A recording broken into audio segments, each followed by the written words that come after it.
Hola amigos, soy Manuel Ávila y esto es Espiritualidad y Ciencia.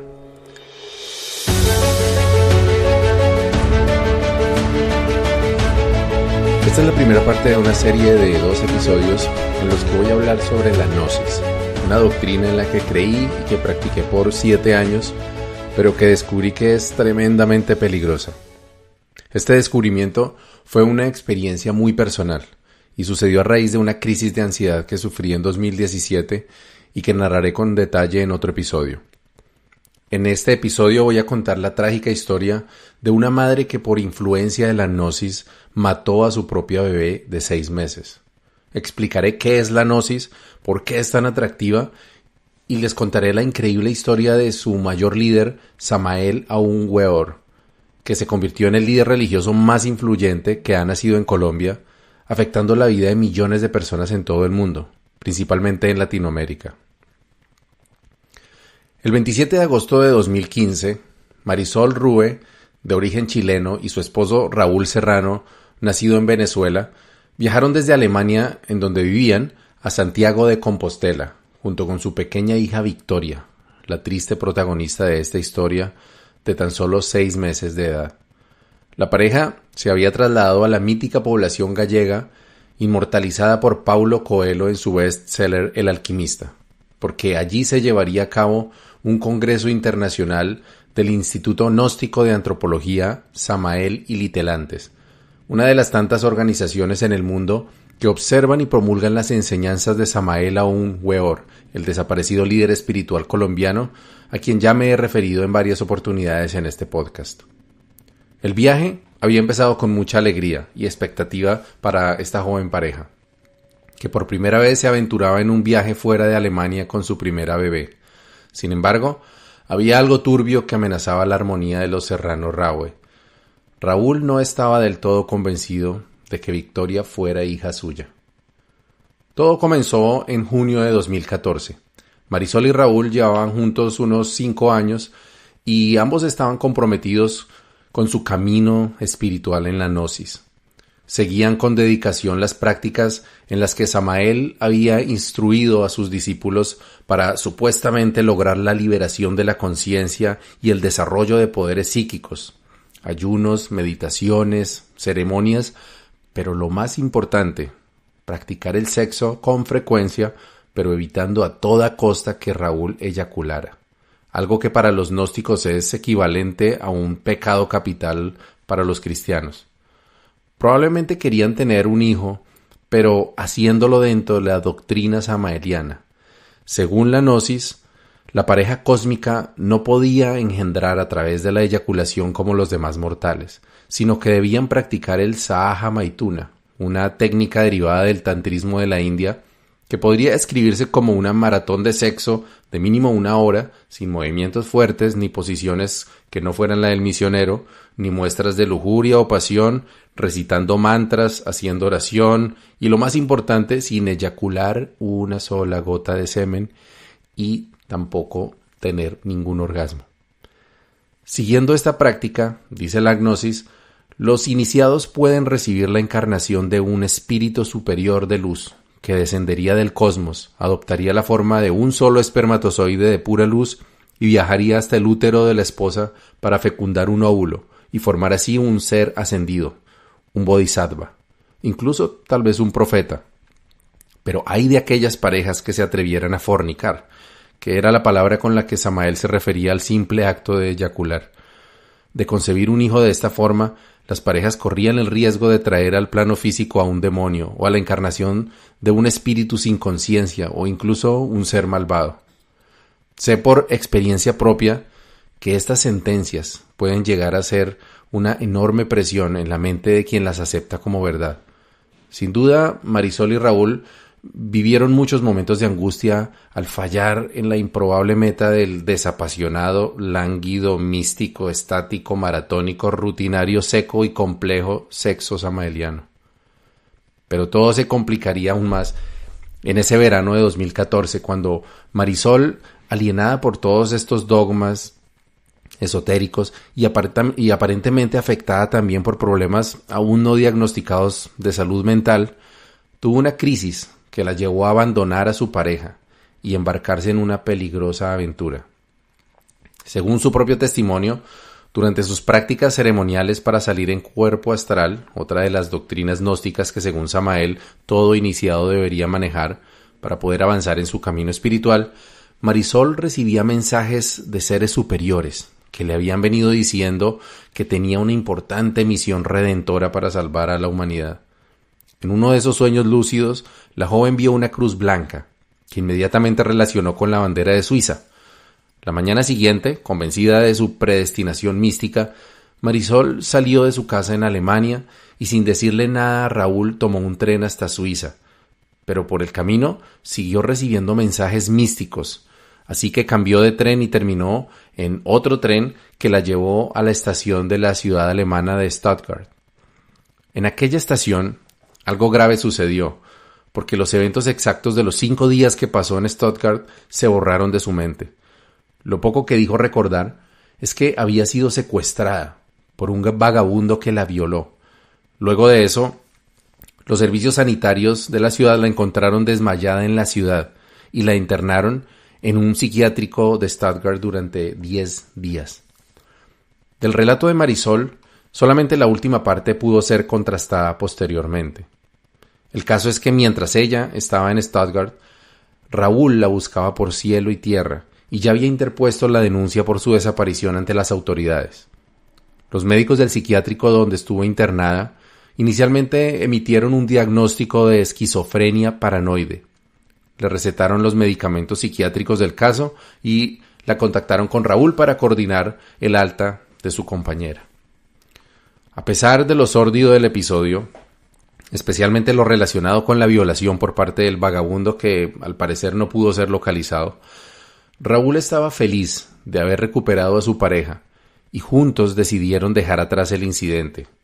Además, en esos días, coincidencialmente, llegaron a su casa los papeles que les hacía falta para que Marisol pudiera divorciarse de su anterior marido, con quien tenía un niño de 11 años, a quien no veía desde hace mucho. Y para completar la dicha, o más bien para complicarla, algunos días más tarde Marisol se hizo una prueba de embarazo que resultó positiva. Estaba esperando a su hija Victoria. Raúl, que llevaba tanto tiempo esforzándose y deseando tener un hijo con su amada, estaba dichoso, pero muy en el fondo también asustado. Así no lo quisiera reconocer, existía la posibilidad de que Victoria no fuera hija suya, sino de aquel infeliz que violó a Marisol durante su extraño brote de esquizofrenia en Stuttgart.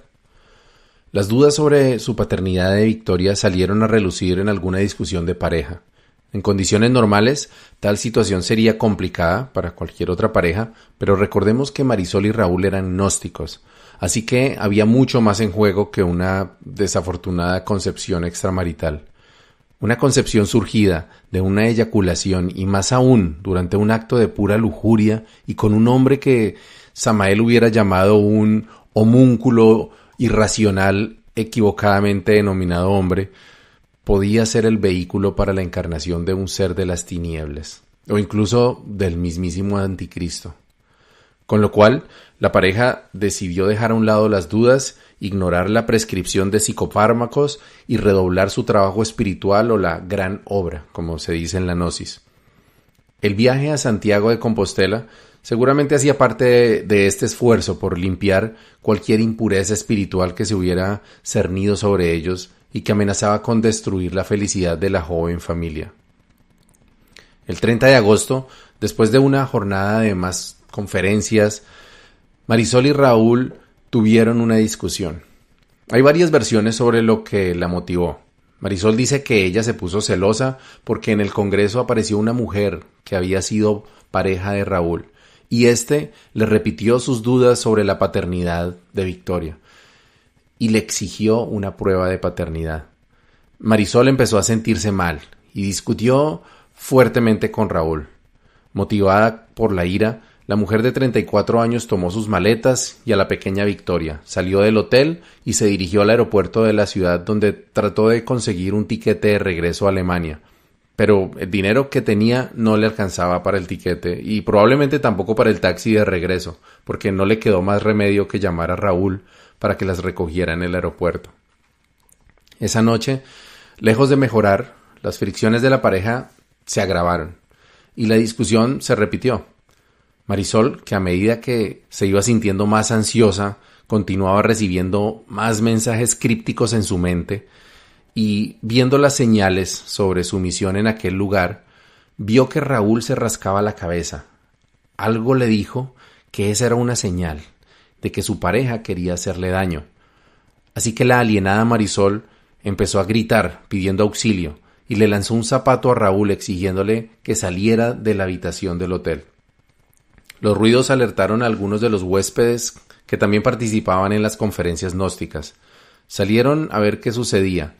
Mientras tanto, Raúl, que se encontraba entonces en la puerta fumándose un cigarrillo, le confesó a otra asistente al congreso que creía que Victoria no era su hija.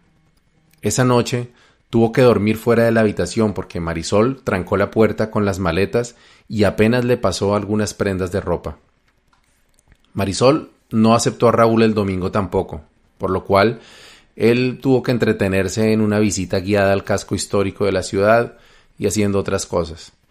Mientras tanto, en el hotel, Marisol llamó a una pareja de ingleses que se alojaban en la habitación de al lado y les sugirió que fueran a dar una vuelta por el hotel, a tomar un café tal vez.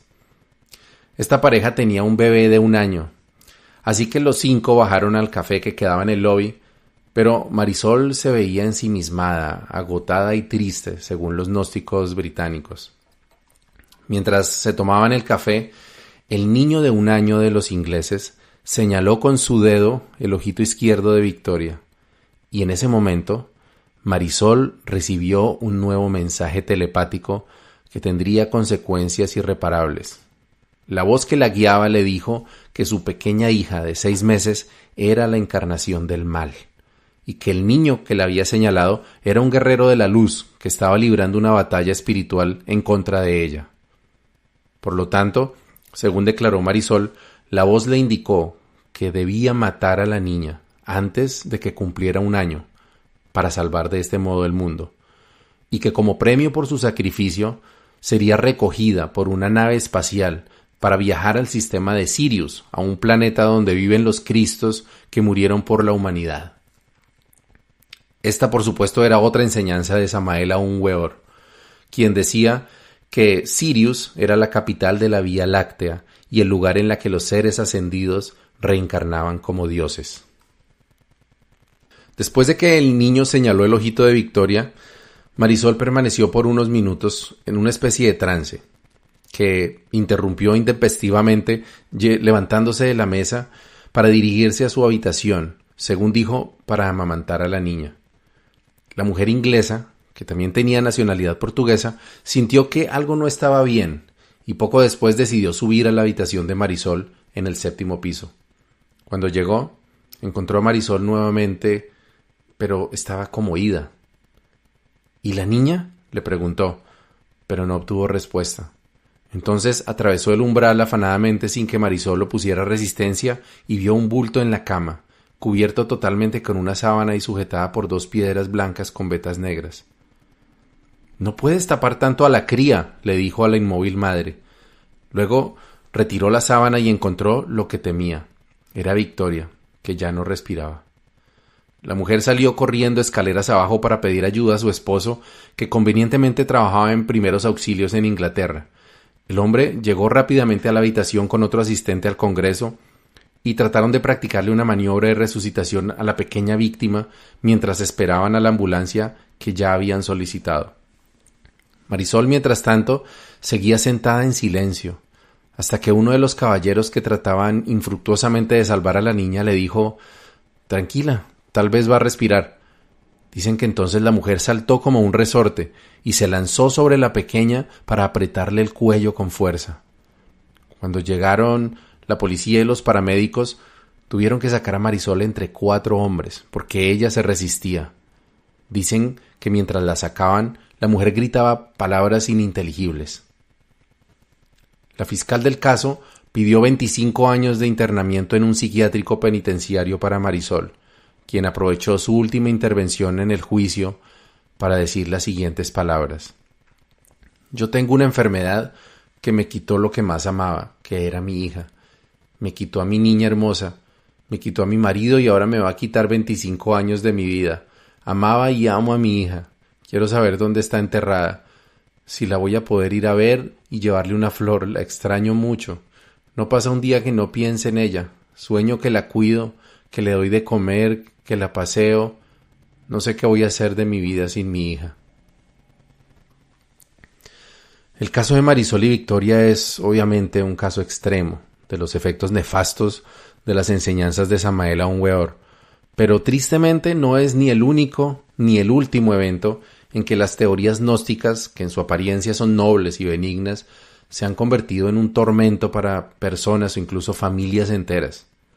La mayoría de estos casos, afortunadamente, no involucra la muerte de alguien, y por eso no vas a encontrarlos en las noticias, pero durante los últimos 15 años he escuchado una buena cantidad de historias de familias divididas, separación de parejas, abusos sexuales, engaños y manipulación de la voluntad que puede prolongarse por años.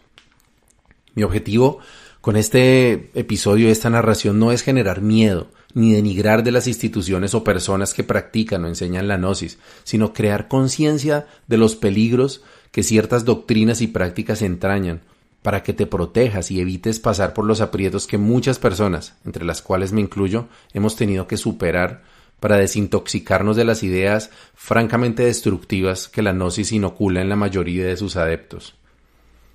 Quiero seguir por reconocer que muchas de las enseñanzas de la gnosis son positivas, la mayoría son inocuas, pero hay algunas que pueden causar verdaderas tragedias, y son las que pretendo explicar con la mayor claridad posible.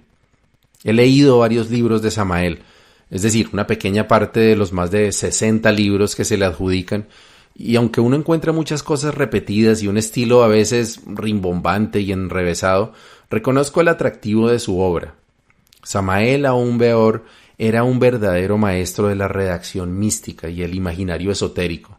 Si tienes una intuición mística, un presentimiento de que hay una realidad más allá de lo físico y algo divino dentro de ti, y te encuentras con las palabras de Samael Aun Weor, hay algo que hace clic inmediatamente. Resuena y sientes una especie de certeza de que lo que estás escuchando o leyendo es algo que tu alma ya sabía. Esto tiene una explicación, pero no nos adelantemos.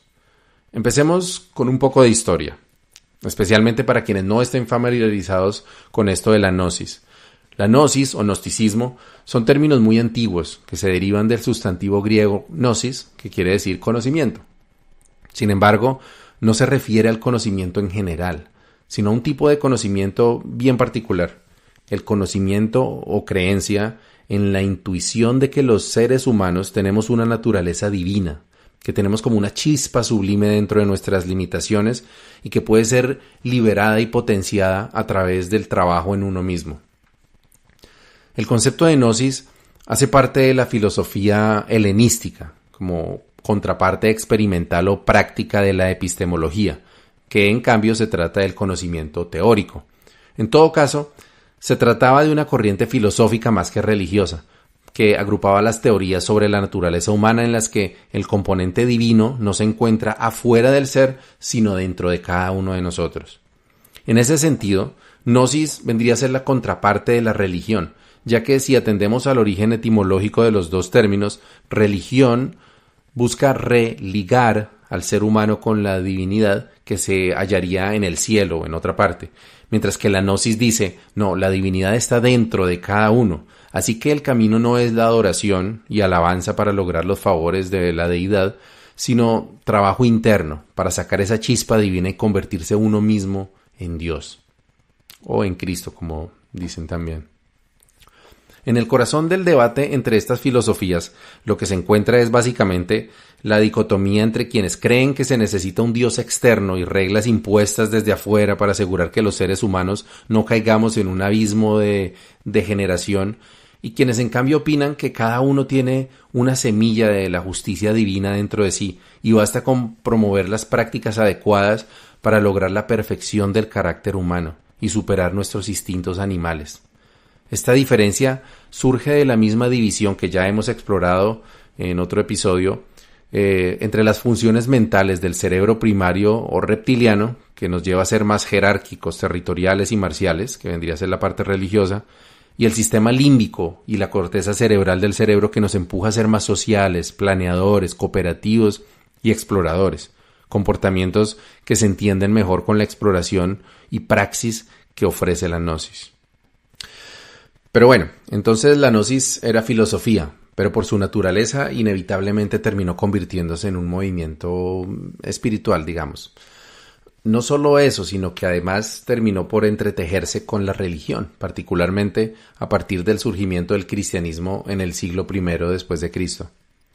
Mientras que los romanos vieron a las enseñanzas de Jesús de Nazaret como una oportunidad para mantener su decadente imperio, convirtiéndolo en una nueva religión universal, basada en la imagen de un Cristo pobre, sacrificado y respetuoso de darle al César lo que es del César, algunas sectas judías no árabes como los esenios o los coptos de Egipto y otros grupos gnósticos veían en cambio a Jesús de Nazaret como un ejemplo de revolucionario del espíritu, transformador de las viejas reglas de la religión y dispuesto a destruir el templo de Jerusalén para dictar una nueva enseñanza.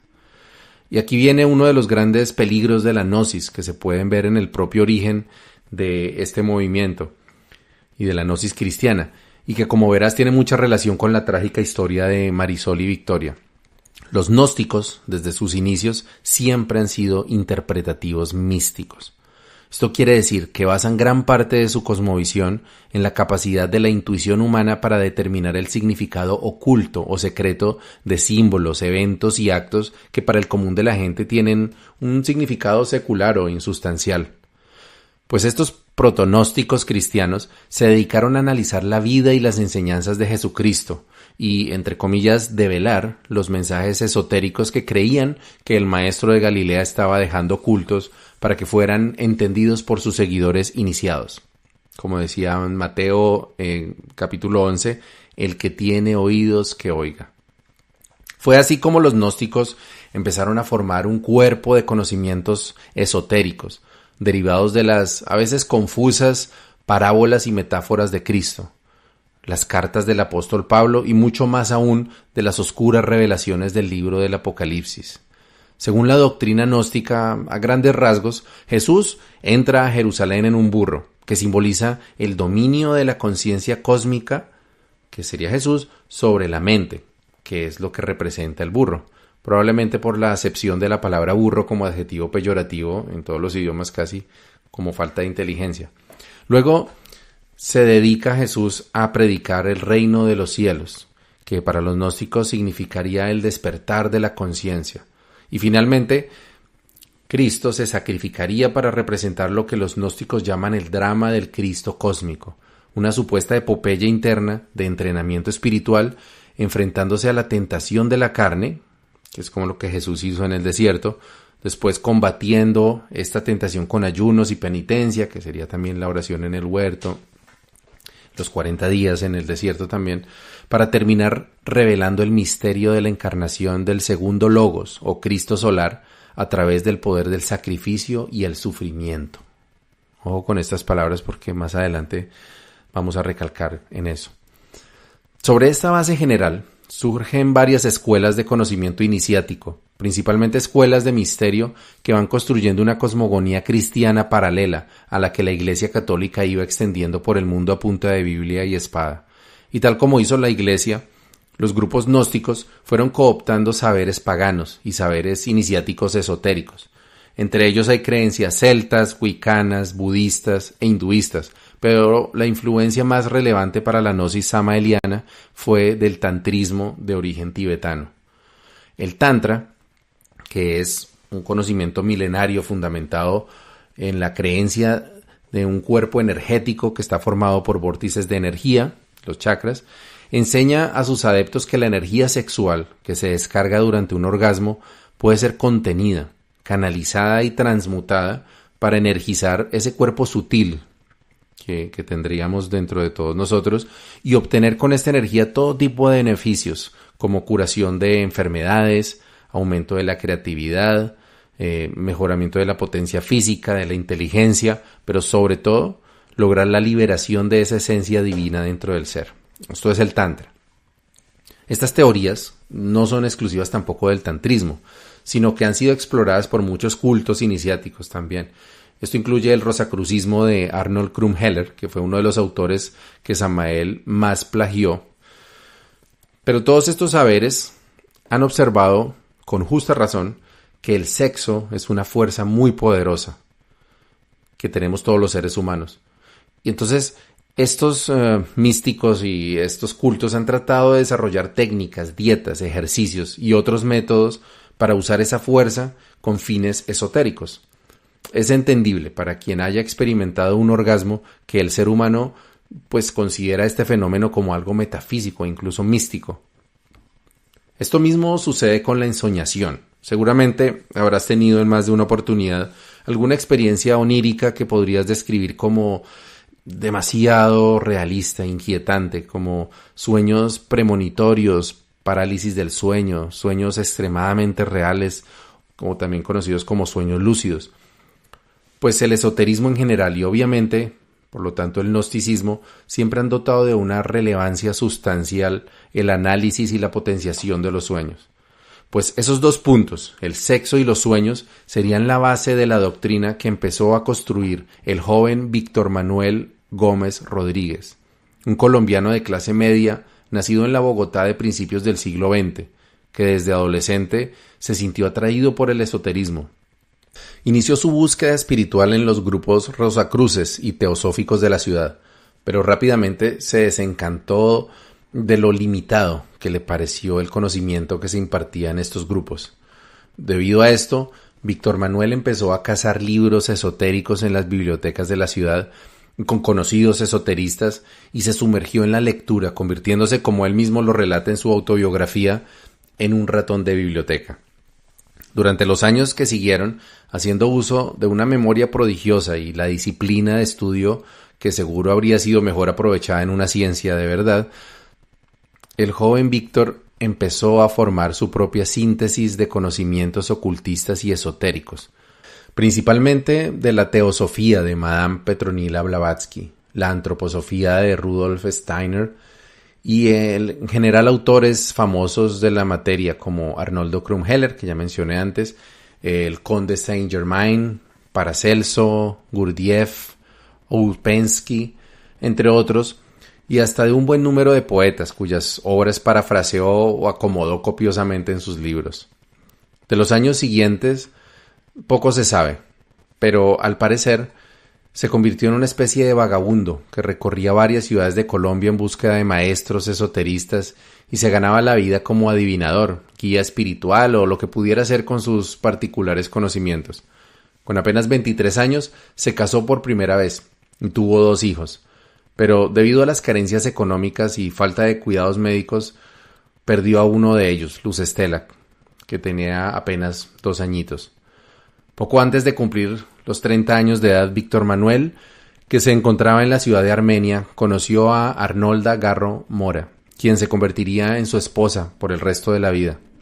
Tras abandonar a su primera esposa y el hijo que le quedaba con ella, Arnolda, que también era esoterista y de hecho uno de sus primeros discípulos, se convirtió en su esposa y sería también la inspiración del primer libro que Víctor publicó, que no solo es probablemente la más conocida de sus obras, sino la primera en declarar el sexo como el único camino para la liberación del ser.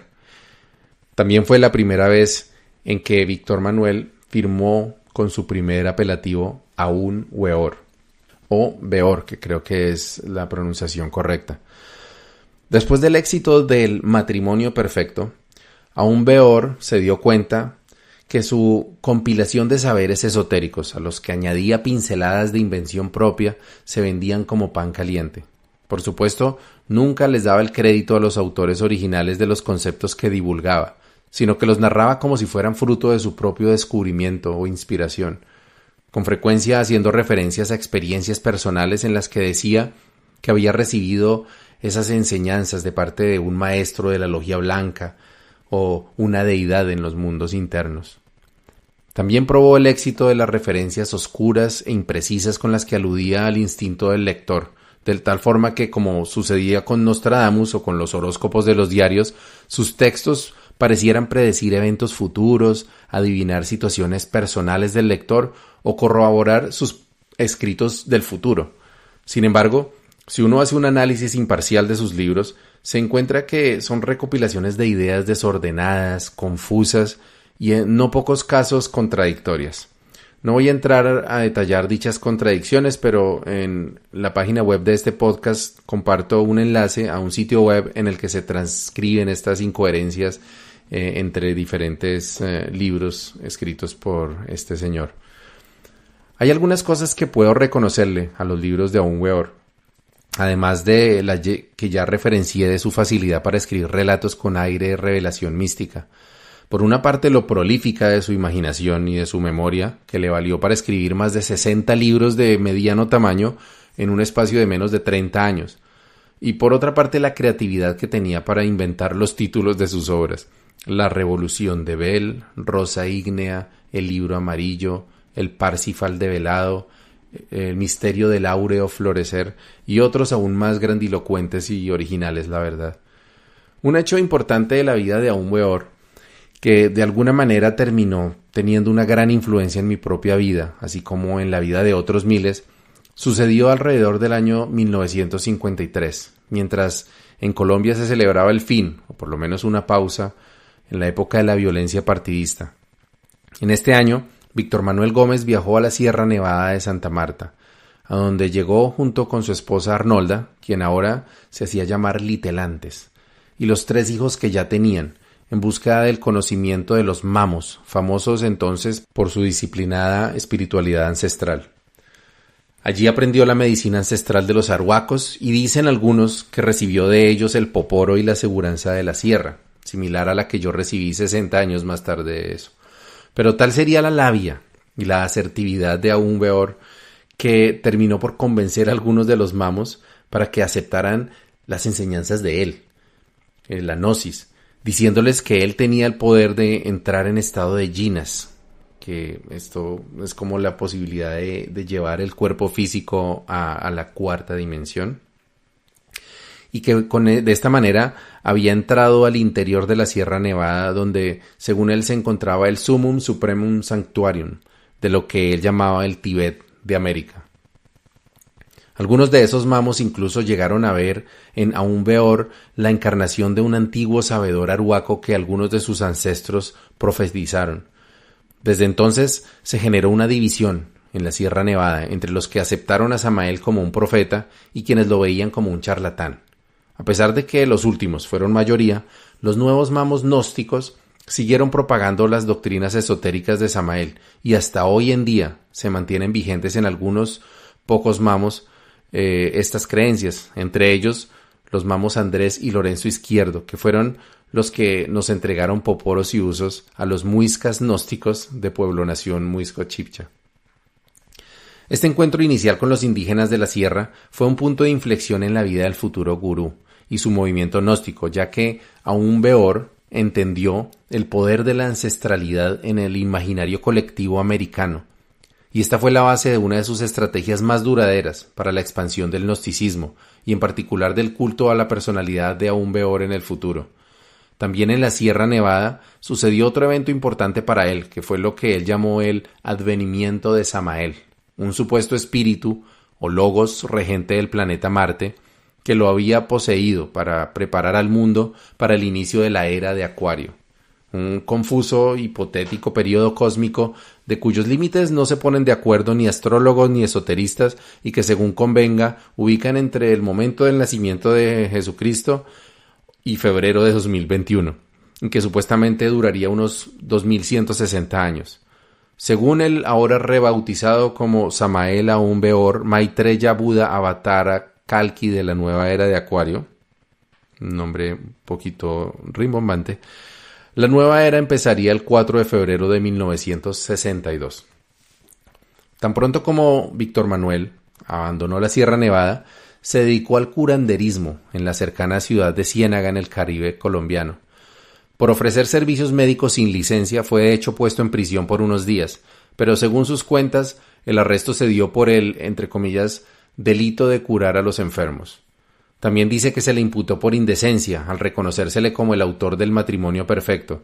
Y aunque no encontré ninguna referencia a lo siguiente, yo considero, habiendo vivido en esa zona del país, que es probable que Samael haya recibido amenazas de muerte de los ultraderechistas y católicos gamonales en Ciénaga, lo cual pudo haber sido una de las razones que lo motivaron a abandonar el país ese mismo año y probar suerte en Centroamérica.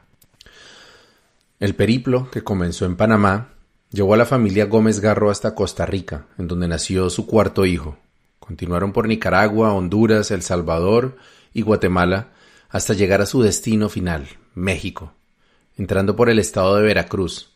En cada uno de estos países, Samael y su fiel litelantes fueron sembrando la semilla de un movimiento gnóstico internacional, dejando en cada país al menos un líder que continuara la obra y reportara directamente a Samael a través de cartas, principalmente, aunque también telefónicamente y por telegramas, dirigidos al cada vez más famoso Avatara de la era de Acuario. Demostrando la máxima de que nadie es profeta en su tierra, Samael gozó de una fama y admiración en Centroamérica que nunca llegó ni a imaginar en Colombia, al menos no antes de consolidarse en el exterior. En 1955, aún Beor se estableció definitivamente en la Ciudad de México, y allí su movimiento no hizo más que crecer, atrayendo y encantando otros líderes gnósticos que ya se encontraban allí para ir poco a poco imponiendo su figura mesiánica sobre la de los demás y su síntesis de doctrinas a través de la lluvia de libros que produjo en su nueva sede.